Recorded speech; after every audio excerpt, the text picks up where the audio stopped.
Hi, welcome to In Conversation. I'm your host, Mark Anthony. The beauty, the pageant, the glamour, the excitement, the dreams, the goal of every girl being chosen from their respective lands to lead their country, to be the joy and pride of every citizen. But what does it take to get there? I'm honored and delighted to have none other than the newly crowned 2014 Miss Guyana and Miss World semifinalists, Miss World Caribbean, Rafieya Hussain. Hi, Rafieya. Hi, Mark. Thank you so much for joining us in conversation. Thank you for having me. You're very welcome. I'm so honored and delighted. I'm so nervous. There's no reason to be nervous. Thank you. So tell us, take us to the beginning. How did you get there? Tell us the process. So I have been a part of pageantry and modeling for about 4 years now, and I've always wanted to represent Guyana on an international stage. Okay. But I've always wanted to complete my studies, so that would be somewhat of out of the way before I begin that journey. So you're from Guyana. You were born in Guyana. Yes, I am born and raised in Guyana. I was born in Region 2, Pomeroon Supernam. I was born in Anna Regina. That's Essequibo. Yes, in Essequibo, and I was raised in Georgetown in Kitty. Okay. And I moved over to the States, to Washington, D.C. when I was 11. Wow. And 2 years now I'm actually living in New York by myself. So you're sort of like a gypsy. I love moving around. I can't stay in one place. I need new scenery. I need new places, new things to do. So when you got over here, you were studying in New York, and you at the college, and you were studying business. Yes. And you got a job working at a high-end men's fashion line. Yes. So how did this Miss Guyana, Miss World, the pageantry, how did that all come about? So I've always, as I said, I've always wanted to represent Guyana at an international level. And last year, around February, January, February, I had a lot of people approach me saying, they're doing Miss World Guyana, you should try out for it, it'll be nice, you'll represent Guyana amazingly. So I sent my application in. Okay. And as I had about a year more to complete with my studies, I was like, you know what, maybe this isn't a good idea, maybe I should finish my studies first.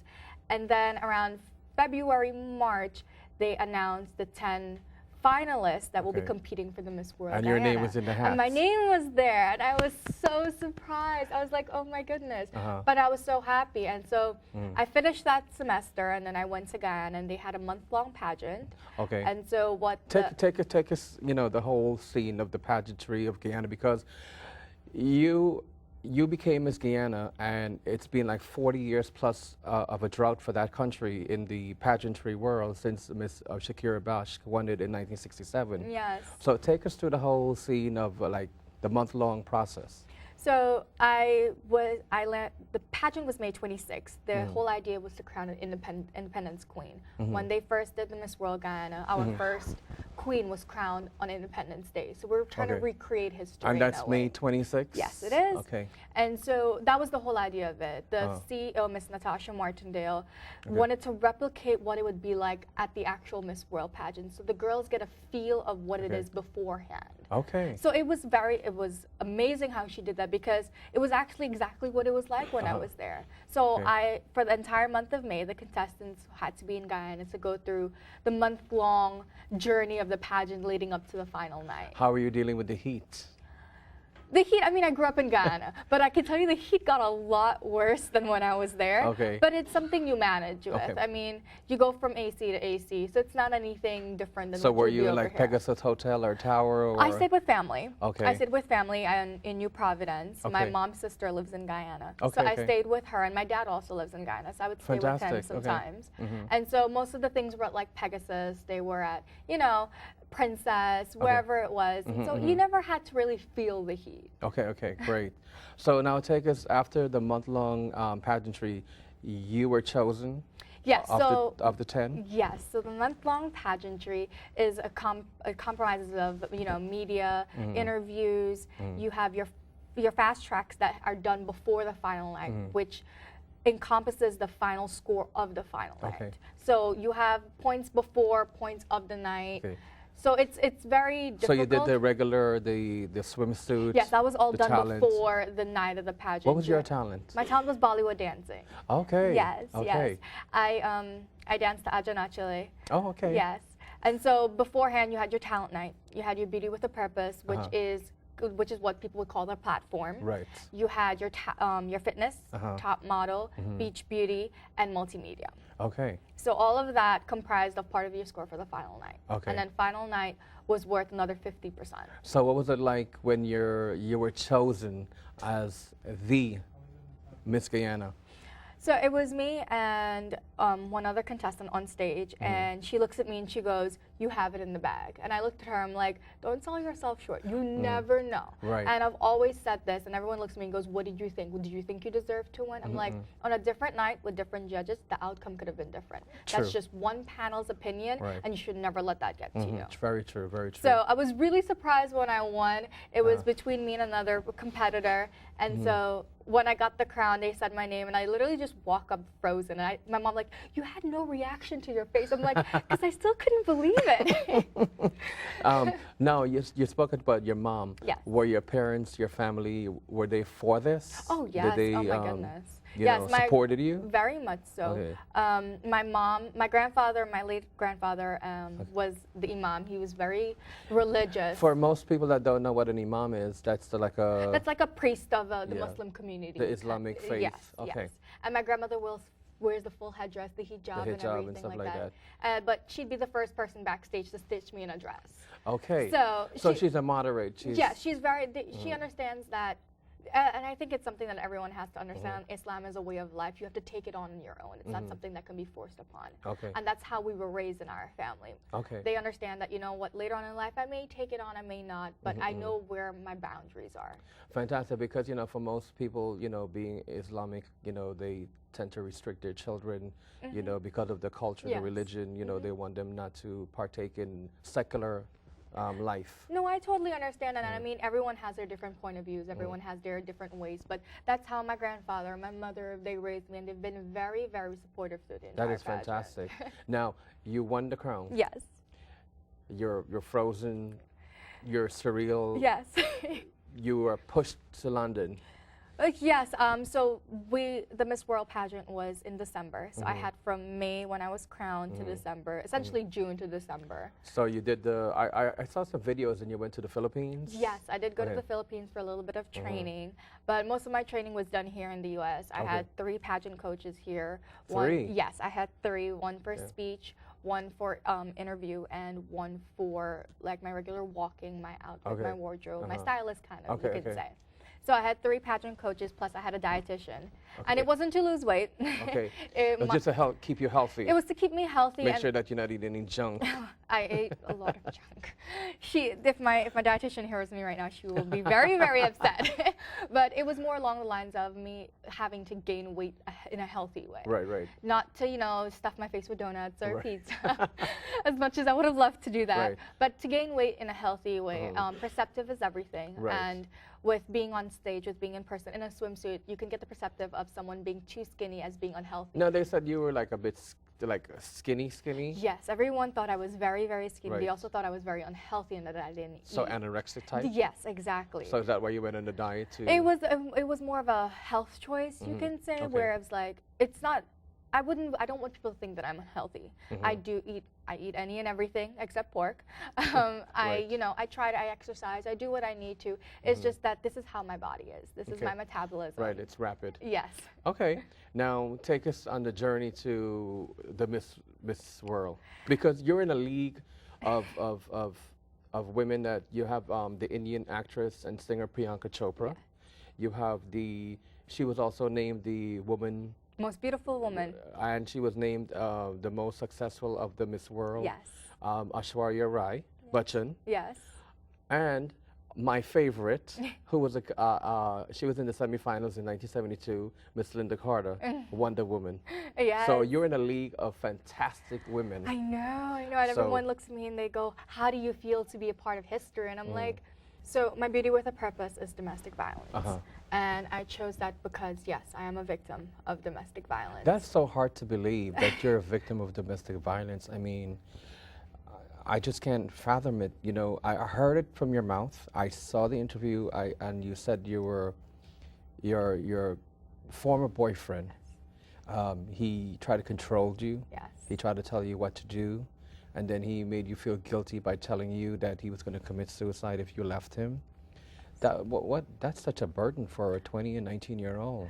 Well, the thing about it is that's the whole idea of my platform, to show that even a beauty queen can be a domestic abusive victim. So that was my whole idea behind it, to show that I can relate to you.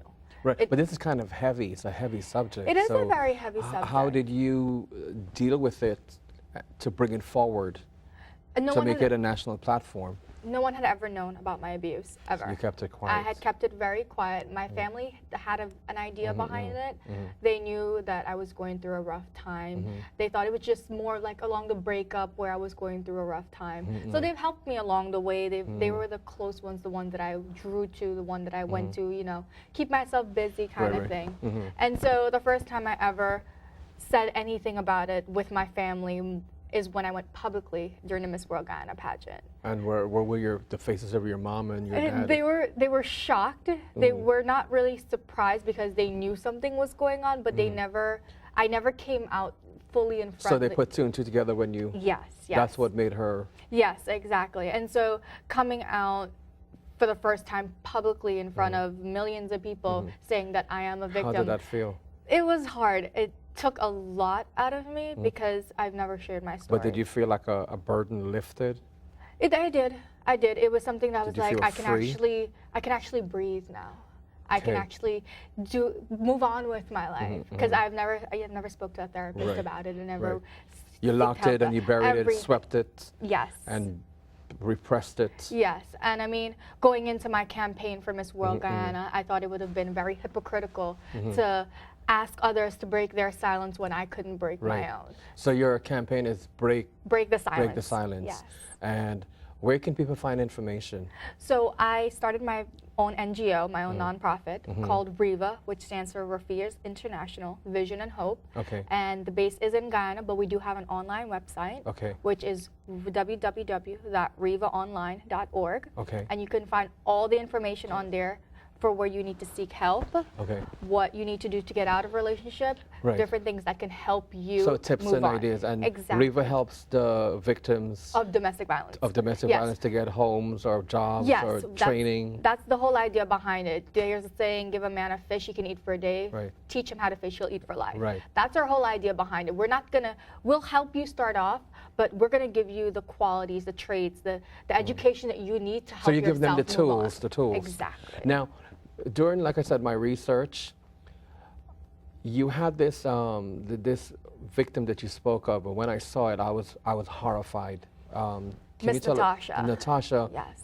Can you tell us about that story? Natasha is actually not that much older than I am. She's she's not that much older than I am, and she has two younger kids. Well, she had two younger kids, and she suffered abuse from her husband for about 7-8 years, and she couldn't take it anymore. One day she had to get her kids out, but he didn't want it, and so he basically slaughtered her two kids in front of her. He with a machete. With a machete, yes, cut off one of her arms and the fingers, 3 or 4 fingers of the other arms. I saw that. It's terrifying. How is she doing? She's doing very well. Has she come to terms with the brave young woman to come forward and actually speak about it? Yeah.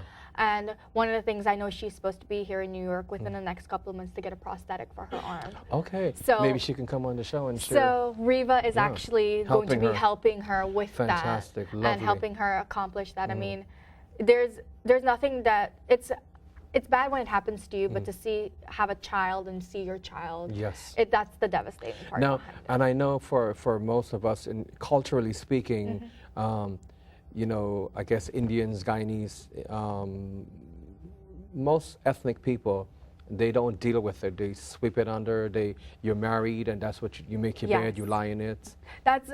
I mean, it's hard to break tradition in certain ways, especially when you have the older folks that are, you know, you respect your elders. You don't want to, you know, bring anything down upon them. It's called the shame. You get what I'm saying? So it was very hard for her, but I think in this day and age, in this society, with everything going on, you can look where I am today.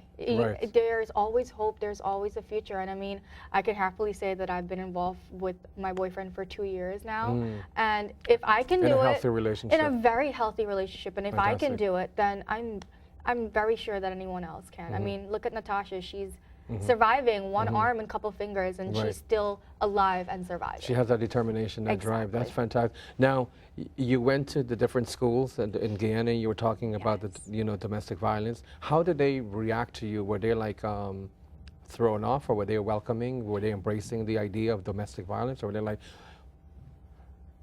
Rafieya, what are you talking about? Yes, part of my campaign, Shatter the Silence, was to visit the schools in Guyana and speak on domestic violence. We shared out informational pamphlets. We presented the headmistress with the CDC book for domestic violence, how to interact with the kids if someone comes to you, how to deal with it. And we passed out bracelets. The team and I created I Commit bracelets, where it's a conversation piece, where, girls, oh my gosh, where you got that from? It starts a conversation. Right. So we handed those out as well, and I was very happy. They were they let me in. So they embraced you. They embraced me so much, and I was very, very emotional and taken with it, because for such a young age, I guess they see what's going on, but they don't know how to deal with it, how to go about, let it out. The coping mechanism skills. Yes. And so did you go home and did you have a good cry? So it wasn't more of a cry, it was more of like, I'm very happy about it, because my campaign is not just domestic violence, it's the initial signs. Because it's hoping. Can you tell the audience like some of the initial signs of domestic violence and abuse? So for me, as I said, it's the initial signs, getting it at the root so that you don't continue your relationship and you don't know, oh my God, I didn't see the signs in the early stage. How would I have known? So some of the signs is they're blaming you for their own problems.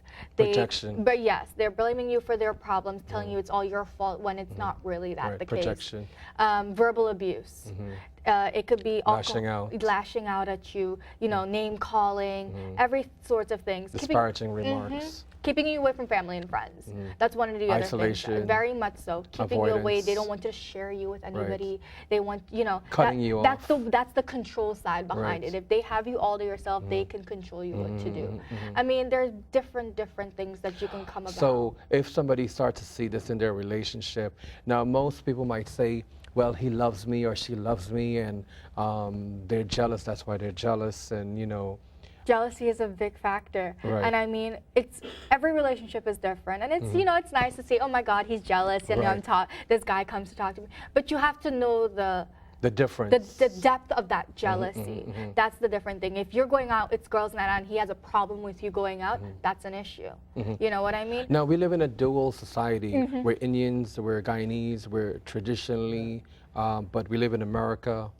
In the States where things are happening. So we have that dual cultural role where we're playing. So how does one deal with going out with a boyfriend and then coming home and... Well, as I said, my family has always been very open-minded. My mom says, I don't need you hiding behind my back. Show me who introduce me to the person. I mean, my current boyfriend, I introduced her a week after we started dating. It's more along the lines of, you have to have that trust. Kind of thing, and that I was lucky enough to grow up in that kind of household. Okay, great. So, we're moving ahead. So you got a piece of land? Yes. For Riva? Yes. So a part of my domestic violence outreach was building an outreach center in Region 2, which is where Anna Regina? Yes, Anna Regina. In Essequibo? In Essequibo. Okay. And so I acquired a plot of land from the region. They helped me out, and I raised funds towards it. And so we got a land with a building, and it's fully renovated with the help of family and friends. I mean, the community really came together. Is this a safe house, or it's an outreach center. So basically, what the online Riva is doing is what the center is there for. So they will be there to show you they'll educate you on computers. They will show you craftsmanship, something to help you. So art skills, literacy. That kind of thing. Help you move on with your life. Help you become more independent. Not empowerment. Exactly. What is the plans for Riva for the next, moving forward? So Riva will be opening the outreach center. I named it after my late grandfather, Shafiq Khan. Say that again? Shafiq Khan. Okay, and you said he was an entrepreneur and... He was a previous REO for the region. Okay, and what is the REO? Regional Executive Officer. So he was the officer for that region. Okay, and meaning so the government side of it, yes. And so he was also, after he left that, he was also